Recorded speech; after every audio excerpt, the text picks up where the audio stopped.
ಸಖತ್ ಖಾರ ಬಣ್ಣ ಮತ್ತು ರುಚಿ ಆಚಿ ಚಿಲ್ಲಿ ಪೌಡರ್. ಕಾಂಗ್ರೆಸ್ಗೆ ಅದ್ಯಾವುದೇ ಕಷ್ಟ ಬಂದ್ರು ಅದ್ಯಾರಿಗೆ ಸಂಕಷ್ಟ ಎದುರಾದ್ರೂ ನಿಲ್ಲೋದು ಕನಕಪುರದ ಬಂಡೆ ಡಿಕೆ. ಡಿಸಿಎಂ ಡಿಕೆಗೆ ಪಕ್ಷನಿಷ್ಠೆ ಅಂದ್ರೆ ತಾಯಿ ಇದ್ದಂತೆ. ನಿನ್ನೆ ಡಿಕೆ ಜೀವನಗಾಥೆಯ ಪುಸ್ತಕ ಎ ಸಿಂಬಲ್ ಆಫ್ ಲಾಯಲ್ಟಿ ಬಿಡುಗಡೆಯಾಯಿತು. ಕಾರ್ಯಕ್ರಮದಲ್ಲಿ ಮಾತನಾಡಿರುವ ಟ್ರಬಲ್ ಶೂಟರ್ ಬಿಜೆಪಿಯಿಂದ ಬಂದಿದ್ದ ಆಫರ್ ಬಗ್ಗೆ ಸ್ಫೋಟಕ ಹೇಳಿಕೆ ನೀಡಿದ್ದಾರೆ.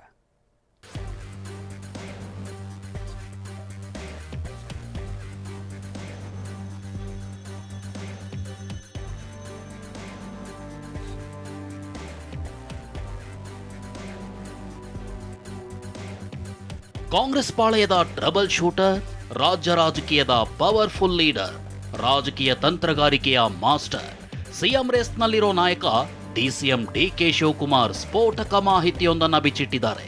ನನಗೆ ದೆಹಲಿಯಿಂದ ಫೋನ್ ಬಂತು, ನೀವು ಡೆಪ್ಟಿ ಸಿಎಂ ಆಯ್ತೀರಾ ಇಲ್ಲ ಜೈಲ್ಗೆ ಹೋಗ್ತೀರಾ, ಎರಡರಲ್ಲಿ ಒಂದು ಆಯ್ಕೆ ಮಾಡಬೇಕು, ಅವ್ರನ್ನ ವಾಪಸ್ ಕಳಿಸಿರೋ ಅಂತೇಳಿ. ಏನ್ ಮಾಡ್ತೀರಿ? ಪಕ್ಷದ ನಿಷ್ಠೆ, ನಾನು prefer a jail then becoming a deputy chief minister.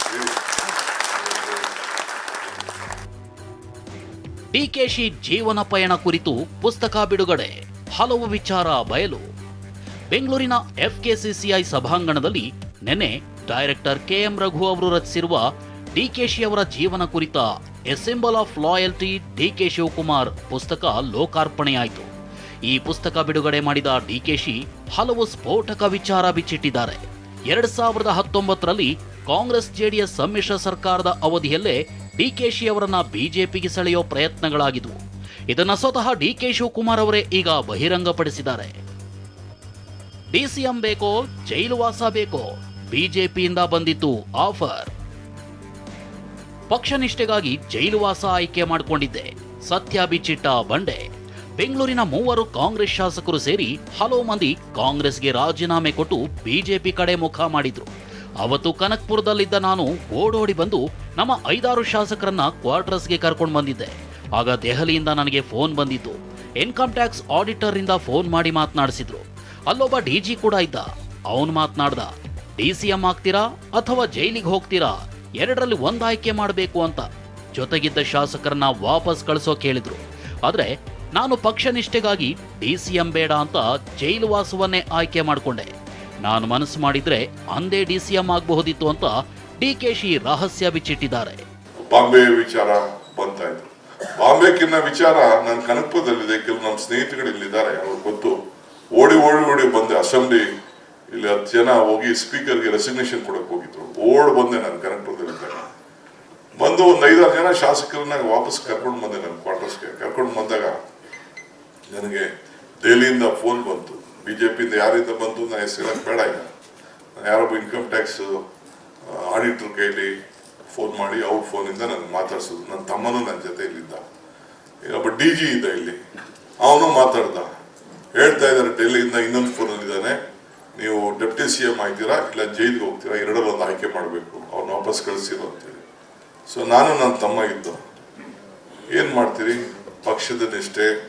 ಬಹಳ ಚಿಕ್ಕ ವಯಸ್ಸಿನಲ್ಲೇ ರಾಜೀವ್ ಗಾಂಧಿ ಅವರು ನನ್ನನ್ನ ಒಂದು ಅಸೆಂಬ್ಲಿ ಟಿಕೆಟ್ ಕೊಟ್ಟಿದ್ರು, ಮಂತ್ರಿ ಮಾಡಿದ್ರು, ಬಂಗಾರಪ್ಪ ನನಗೆ ಸಹಕಾರ ಮಾಡಿದ್ರು. ಇಲ್ಲಿವರೆಗೂ ಬೆಳ್ಕೊಂಡು ಬಂದಿದ್ದೀನಿ. ನಾನು prefer a jail then becoming a deputy chief minister. So ಅವತ್ತು ಆಗ್ಬೋದಾಗಿತ್ತು, ಇನ್ನೇನೇನು ಆಗ್ತಿತ್ತು ರಾಜಕೀಯ ಗೊತ್ತಿಲ್ಲ. ಮುಂದಿನ 8-10 ವರ್ಷ ಮಾತ್ರ ನನ್ನ ರಾಜಕಾರಣ, ರಾಜಕೀಯದಲ್ಲಿ ಯಾವುದೂ ನಿಂತ ನೀರಲ್ಲ ಎಂದ DK. A symbol of loyalty ಪುಸ್ತಕದಲ್ಲಿ ನನ್ನ ಬದುಕಿನ 99% ಅಂಶಗಳು ಸತ್ಯ ಇವೆ ಅಂತ ತಿಳಿಸಿದ ಡಿಕೆಶಿ, ರಾಜಕೀಯದಲ್ಲಿ ಯಾವುದೂ ನಿಂತ ನೀರಲ್ಲ, ನಾನು ಮುಂದಿನ 8-10 ವರ್ಷ ರಾಜಕಾರಣ ಮಾಡಬಹುದು, ಹೊಸಬರಿಗೆ ಅವಕಾಶಗಳು ಸಿಗಬೇಕು ಅಂದ್ರು. 500 ಜನ ಹೊಸ ನಾಯಕರುಗಳು ಬೆಂಗಳೂರಿನಲ್ಲಿ ಮುಂದಕ್ಕೆ ಉಟ್ಕೊಳ್ತಾರೆ, ಅವಕಾಶ ಸಿಗ್ಬೇಕು. ಈಗ ನನಗೂ ಆಯ್ತು, 63 ಆಯ್ತು.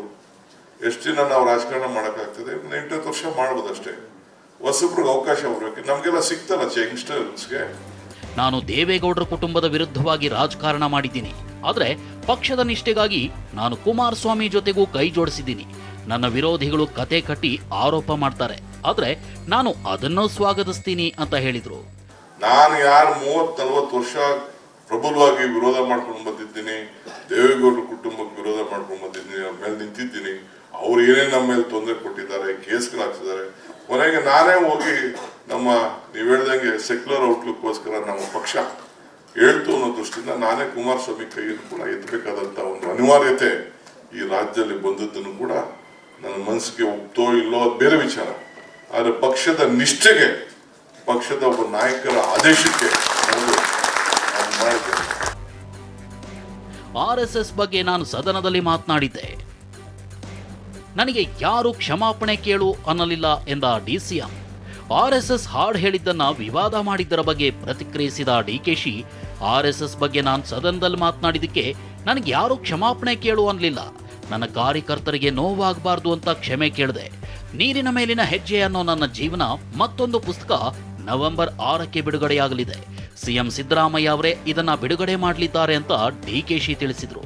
ನಾನು ಏನೋ ಒಂದು ಸಣ್ಣದಾಗೆ ಅಸೆಂಬ್ಲಿಯಲ್ಲಿ ಅಶೋಕಂಗೆ RSS ಬಗ್ಗೆ ನನಗೂ ಸ್ವಲ್ಪ ಕಲ್ತಿದ್ದೀನಪ್ಪ. ನನಗೆ ಬೇಕಾದಷ್ಟು ಟೀಕೆಗಳು ಬೇಕಾದಷ್ಟೆಲ್ಲ ಬಂತು. ನಾನು ಕಲ್ತಿದ್ದೀನಿ, ಯಾವ ಪಾರ್ಟಿ ಏನೇನು ಎತ್ತ ಫಿಲಾಸಫಿ ಎಲ್ಲ ಕೂಡ ಕಲ್ತಿದ್ದೀನಿ. ಆದ್ರೂ ನಾನೇನು ಬೇಜಾರು ಮಾಡ್ಕೊಳ್ಳಿ, ನನಗೆ ಯಾರು ನೀನು ಕ್ಷಮಾಪಣೆ ಕೇಳು ಅಂತಲೂ ಕೇಳಲಿಲ್ಲ ನನಗೆ. ಇನ್ನು ಒಬ್ಬ ಧರ್ಮಾಧಿಕಾರಿ ಭಾಷಣದಿಂದ ಪ್ರಭಾವಿತನಾಗಿ ನಾನು ಸಂಸ್ಕೃತ ಕಲ್ತಿದ್ದೀನಿ ಅಂತ ಹೇಳಿದ DK ಶಿವಕುಮಾರ್ ಕಾರ್ಯಕ್ರಮದಲ್ಲೂ ಶ್ಲೋಕ ಪಠಿಸಿ ಸಭಿಕರಿಂದ ಚಪ್ಪಾಳೆ ಗಿಟ್ಟಿಸಿದ್ರು. ಪಿತಾಸಿ ಲೋಕಸ್ಯ ಚರಾಚರಸ್ಯ ತಮಸ್ಯ ಪೂಜಸ್ಯ ಗುರು ಗರಿನಾಂ ನಾತ ಸಂಭೋಭಿ ಹವ್ಯತಿಕಃ ಕೃತೋನ್ಯಃ ಲೋಕತ್ರಯೇಪಿ ಹ ಪ್ರತಿಭಪ್ರವಾಹ ತ್ವಮಾದಿದೇವ ಪುರುಷ ಪುರಾಣಃ ತಮಸ್ಯ ವಿಶ್ವಸ್ಯ ಪರಂ ನಿಧಾನಂ ವೇತಾಸಿ ವೇದಂ ಚ ಪರಂ ಚ ಧಾಮ ತ್ವಯಾ ತತಂ ವಿಶ್ವಂ ಅನಂತ ರೂಪಂ ಅಂತೇಳಿ ಕೃಷ್ಣ ರೂಪವನ್ನು ಹೇಳಿದೆ. ಕಾಂಗ್ರೆಸ್ ಪಾಳಯದಲ್ಲಿ ಟ್ರಬಲ್ ಶೂಟರ್ ಅಂತಾನೆ ಖ್ಯಾತಿ ಪಡೆದಿರೋ DK ಶಿವಕುಮಾರ್ ಪಕ್ಷ ನಿಷ್ಠೆಯನ್ನ ಕಾಂಗ್ರೆಸ್ನ ಪ್ರತಿಯೊಬ್ಬ ಕಾರ್ಯಕರ್ತರು ಹಾಡಿ ಹೊಗಳ್ತಾರೆ. ಎಂಥದ್ದೇ ಸಂದರ್ಭ ಬಂದರೂ DK ಶಿವಕುಮಾರ್ ಪಕ್ಷಕ್ಕೆ ವಿರುದ್ಧವಾಗಿ ಹೋಗೋದಿಲ್ಲ ಅನ್ನೋದನ್ನ ಅವರ ಆಪ್ತರು ಆಗಾಗ ನೆನಪಿಸ್ತಲೇ ಇರ್ತಾರೆ. ಇದೀಗ ಈ ಸಿಂಬಲ್ ಆಫ್ ಲಾಯಲ್ಟಿ ಅನ್ನೋ ಪುಸ್ತಕ ಬಿಡುಗಡೆ ಸಂದರ್ಭದಲ್ಲೂ DK ಶಿವಕುಮಾರ್ ಅವರ ಬಾಯಿಂದಲೇ ಹಲವು ರಹಸ್ಯಗಳು ಬಯಲಾಗಿವೆ. ಪ್ರಸನ್ನ ಗಾಂವ್ಕರ್, TV9 ಬೆಂಗಳೂರು.